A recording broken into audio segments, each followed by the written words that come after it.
दोस्तों नमस्कार। विकल्प वाणी सच्चाई की खोज में आपका स्वागत है।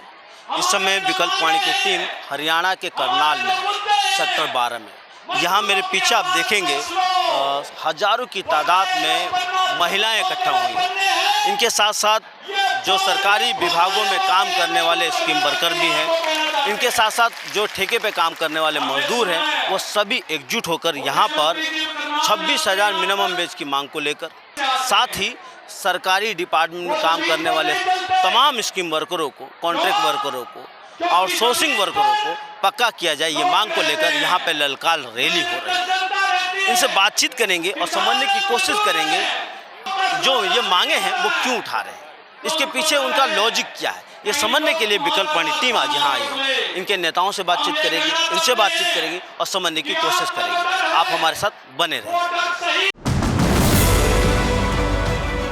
विकल्प वाणी सच्चाई की खोज। जय भगवान जी, आज ललकार रैली में कहाँ से लोग आए और किस किस डिपार्टमेंट से आए हैं? ये पूरे हरियाणा से मजदूर आए हुए हैं। इसमें आशा वर्कर हैं, मिड डे मील वर्कर हैं, गांव के सफाई कर्मचारी हैं, गांव के चौकीदार हैं, आंगनवाड़ी की वर्कर हेल्पर हैं, मनरेगा के मजदूर हैं, दिहाड़ीदार मजदूर हैं। बहुत सारे ऐसे मजदूर यहाँ पर आए हुए हैं जो इस रैली के अंदर हिस्सेदारी कर रहे हैं। सर, आप लोग सिरसा से आए हैं, हरियाणा का एक ज़िला है सिरसा, वहाँ पे आप किस विभाग में हैं और क्या काम करते हैं?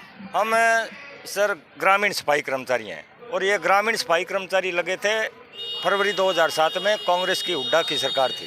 भाई हमारे को 17-18 साल हो गए, सिर्फ और सिर्फ मानदेय पर ही हमारा शोषण हो रहा है। हमारी कोई तनख्वाह नहीं है कर्मचारी का, हमारे पास कोई दर्जा नहीं है।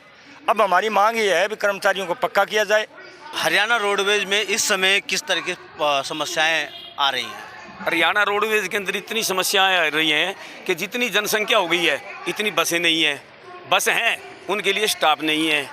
ये सबसे बड़ी समस्या आ रही है। सरकार जनसंख्या के हिसाब से अगर बसें दे तो ये इतनी मतलब वो जनता को इतनी असुविधा नहीं होनी चाहिए। ये हमारे ग्रामीण सफाई कर्मचारी हैं जो कि गांव में काम करते हैं और गांव में जो साफ सफाई का जो भी काम होता है, वो नाली साफ़ करने का, नाले साफ़ करने का, मरे हुए पशु उठाने का, और जो भी गांव में जो काम गांव वाले नहीं करते, एक बेगार भी इनसे ली जा रही है। आज के टाइम पे सारा काम इन लोगों से करवाया जा रहा है, हमारे ग्रामीण सफाई कर्मचारियों से। हरियाणा ग्रामीण चौकीदार सभा का काम ये है कि चौकीदार जो गाँव में होता है उसकी 24 घंटे की ड्यूटी है।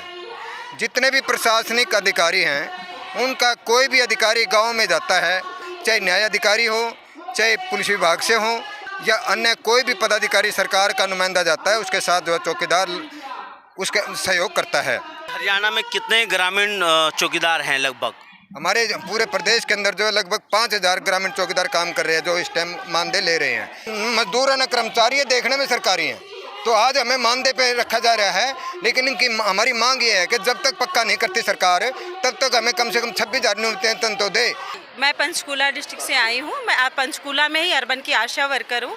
सर, जैसे कि हमारा 60 दिन हो चुका हड़ताल चलते हुए, सरकार से अभी भी कोई ढंग की बातचीत होते नज़र नहीं आ रही है, जबकि 60 दिन के अंदर हमने बहुत सी चीज़ें खो चुके हैं। हम सरकार जितना हमें समझ रही है ना कि 60 दिन में हम इनको डरा लेंगे, धमका लेंगे, बैठा देंगे, तो याद रखें 2024 उनके लिए भी नज़दीकी है। ठीक है, मोटिवेटर हैं हमें मोटिवेटर और समाज सेविका जो कहते हैं ना, तो हम एक काम और कर सकते हैं कि हम सरकार का जो सच्चा चेहरा इसका आईना भी हम जनता को दिखा सकते हैं। आशा वर्करों का दो महीने से ज़्यादा हो गया आंदोलन, लेकिन सरकार सुनने को तैयार नहीं। इस पर आप क्या कहेंगी मैम? बस यही कहूँगी मैं इस पे तो कि उनको सुनना पड़ेगा, आज नहीं तो कल सुनना पड़ेगा। ये उन सरकार को तय करना है कि वो 2 महीने में सुनना है, उनको 3 महीने में सुनना है, जब उनको सुनना है। लेकिन ये पक्की बात है कि उनको सुनना पड़ेगा और हमारी बात भी माननी पड़ेगी। अभी आप लोगों को मानदेय कितना मिल रहा है मैम? हमें मंथली जो हमारा मानदेय है वो 4,000 रुपया है। अगर जो कोई हमारे गांव में इंसेंटिव का कोई काम नहीं होगा तो वो हमारा 4,000 इंसेंटिव है, उसमें हमें पूरे महीने काम करना पड़ता है।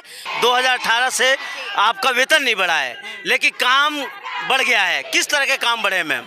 हमारे जो है 40 प्रकार के काम बढ़ गए हैं, जिसमें से हमारे 25 का प्रकार के काम ऐसे हैं जो बेकार में है। हमारा एक सिर्फ परफॉर्मा 4000 रुपये फिक्स है हमारे, प्लस इंसेंटिव है, जिसमें हमारे 25 दिन ऐसे हैं जो हमारे बेकार में कटते हैं। ये सरकार कहती है कि अगर 4 मेंबरों का गुजारा 26,000 रुपये में होता है, ये सरकार की स्टेटमेंट है, तो हम वही सरकार की स्टेटमेंट मांग रहे हैं। 26,000 रुपये न्यूनतम वेतन हम सभी आशा वर्करों को दिया जाए, और जब तक नहीं दिया जाएगा हमारा आंदोलन जारी रहेगा। 2 महीने के अंदर किस तरह का कार्यक्रम किए मैम, थोड़ा इसको विस्तार से समझाएं। हमने जो कल्पना भी नहीं कर सकते थे सारे कर दिए। हमने धरने प्रदर्शन लगाए, हमने रातों में जुलूस निकाले, हमने जो है हम हर घर में पहुंचे, अपने लाभार्थियों के पास डोर टू डोर हमने अभियान चलाए, और जितने नेता आए बीजेपी के जहाँ जहाँ गाँव में वो रैली करने गए वहाँ पे हम पहुँचे, हमने उनसे सवाल जवाब किए। हम तमाम नेताओं के घरों पे गए, आवास पे गए, वहाँ प्रदर्शन करे, हम जो कर सकते थे हमने तमाम किया, और सरकार की नींद आराम कर दी। सबसे बड़ी बात ये किया हमने। ग्रामीण सफाई कर्मचारियों को पक्का करो, कर्मचारियों को पक्का करो। सर अभी एक नारा आप दे रहे थे, सभी को पक्का करो, सफाई कर्मचारियों को पक्का करो। उधर भी आवाज़ आ रही है आंगनवाड़ियों से, आशा वर्करों से, हर कोई कह रहा पक्का करो। पक्का करने की मांग क्यों कर रहे हैं सर? आप एक बात ये बताइए, जब हमारा जो सफाई कर्मचारी है उसको 17 साल लगे हुए चुके, जब काम पक्का तो रोजगार कच्चा क्यों? 17 साल के अंदर क्या कोई ऐसी सरकार के पास कोई पॉलिसी नहीं है कि एक समय निर्धारित होना चाहिए, 2 साल, 5 साल, 10 साल? हमने तो सारी गरिमाएं लांघ दी, 17 साल के बावजूद भी हमको कर्मचारी का दर्जा नहीं दिया गया। एक तरफ से हमको आज ही मानदेय के ऊपर रखा जा रहा है, जिसकी नौकरी की कोई सिक्योरिटी नहीं आज के टाइम पे। इसलिए चाह रहे हैं भी कल को हमारे बच्चे भी पढ़ लिख के ये सफाई वाला काम थोड़ी करेंगे, वो भी ऊंचे ऊंचे पदों पर बैठे, चाहे वो LLB करे, डॉक्टर बने, इंजीनियर बने, पायलट बने, टीचर बने। तो इसीलिए अगर हमारी मानदेय को छोड़कर हमारी तनख्वाह बढ़ेगी, हमारा गुजारा भत्ता ठीक होगा, हम बच्चों पर, स्वास्थ्य पर, शिक्षा पर वो पैसा लगाएं तो बच्चों का भविष्य संवरेगा। इसीलिए हम मांग कर रहे हैं भी पक्का किया जाए अब तो हमारे को। जब हम कर्मचारी का हेल्थ, जब सरकारी ढांचे में नौकरी तो पक्की और तनख्वाह कच्ची, हमें यानी कि काम तो हमसे 24 घंटे का लिया जा रहा, काम हमसे ऐसा लिया जा रहा जो अकाउंटेंट भी नहीं कर सकते।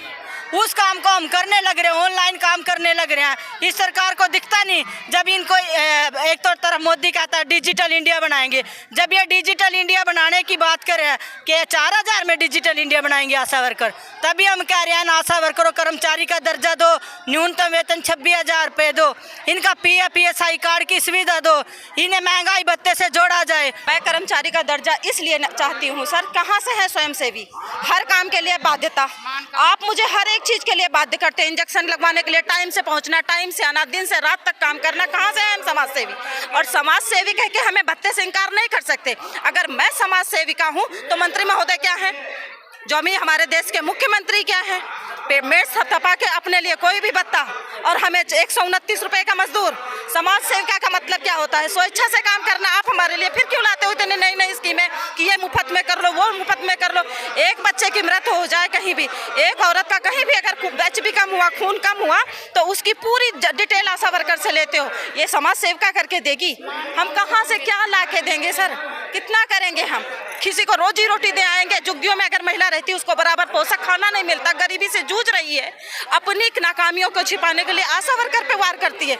अगर किसी में खून कम है तो वो सिर्फ आयरन की गोली ना पहुंचने की वजह से नहीं, उसका खान पान दुरुस्त नहीं है, इस वजह से होता है। लेकिन वहाँ पर हमें बैठाया जाता है कि आपकी वजह से, आप लोगों ने काम नहीं किया जिस वजह से इस आशा वर्कर का खून कम है। आप ये बताओ, इस HB का वजह हम हो सकते हैं? हमारी सिर्फ आयरन की गोली खाने से उसकी खाना, अगर HB की गोली खा के देश में HB कम होना बंद हो जाए या कुपोषित होना बंद हो जाए तो सर हम खाना खाएं ही ना, हम तो HB की गोलियां खा के ही खुश रह लें।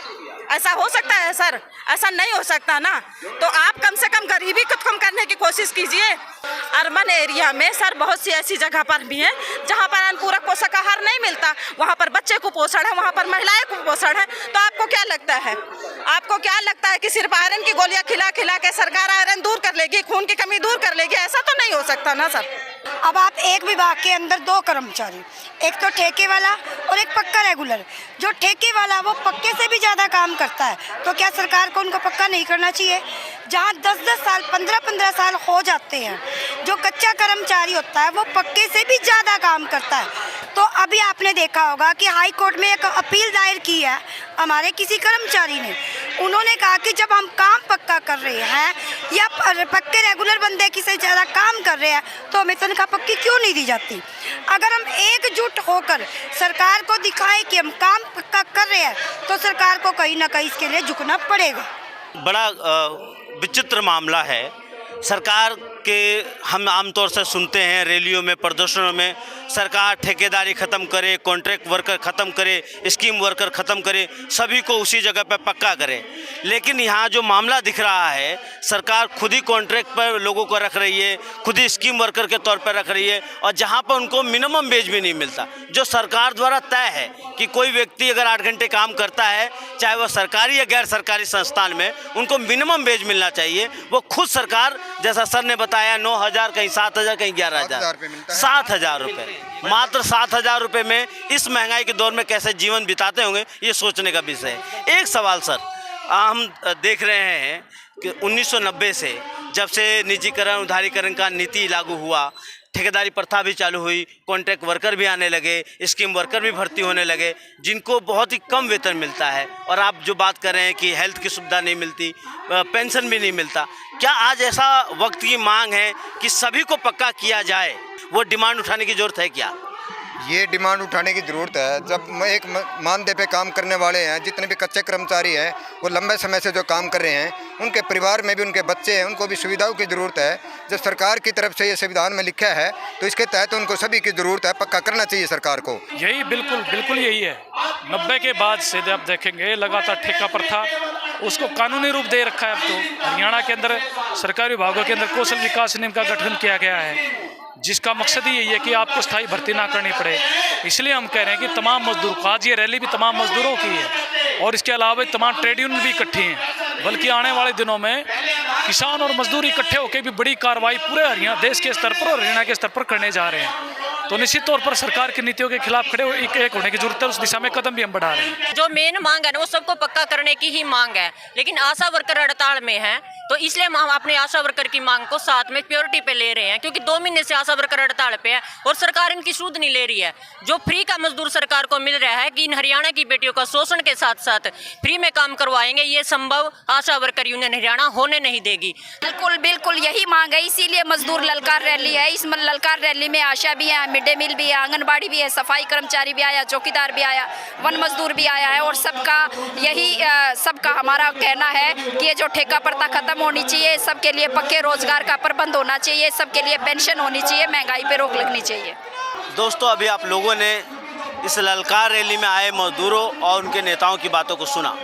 इन सभी ने एक आवाज़ में ये कहा कि हमें सरकारी कर्मचारी घोषित किया जाए। इन सभी ने एक मांग उठाया कि इनको मिनिमम वेज 26,000 दिया जाए, इन्हें मजदूर का दर्जा दिया जाए, यानी सरकारी कर्मचारी के दर्जे के लिए इन्होंने आवाज़ उठाई। एक बात समझनी है, 1990 में नई आर्थिक नीति के तहत निजीकरण के कार्यक्रम को तमाम सरकारों ने अपनाया।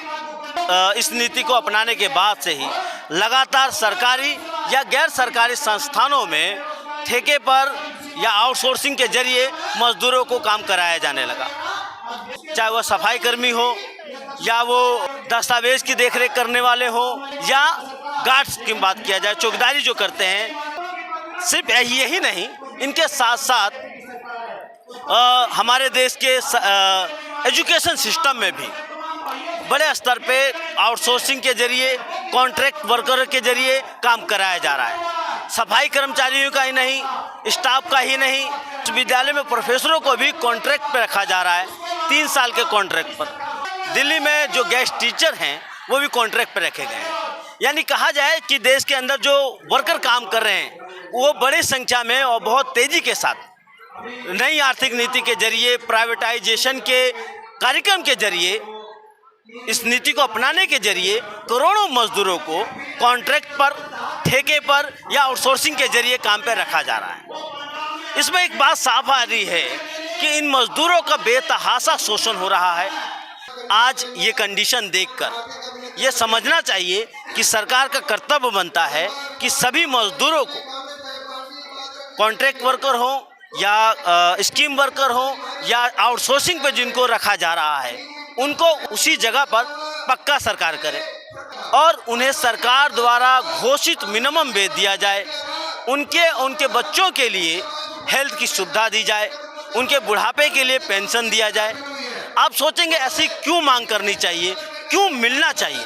क्योंकि देश की अर्थव्यवस्था को मजबूत करने के लिए ये ज़रूरी है कि देश की जो दौलत पैदा करते हैं मजदूर, उनकी और उनके परिवार के भविष्य की सुरक्षा किया जाए, रोजगार की गारंटी दी जाए, उनके बुढ़ापे की गारंटी दी जाए। इसलिए ज़रूरी है। इस विषय में सोचिए, समझिए और देखते रहिए विकल्प वाणी, सच्चाई की खोज।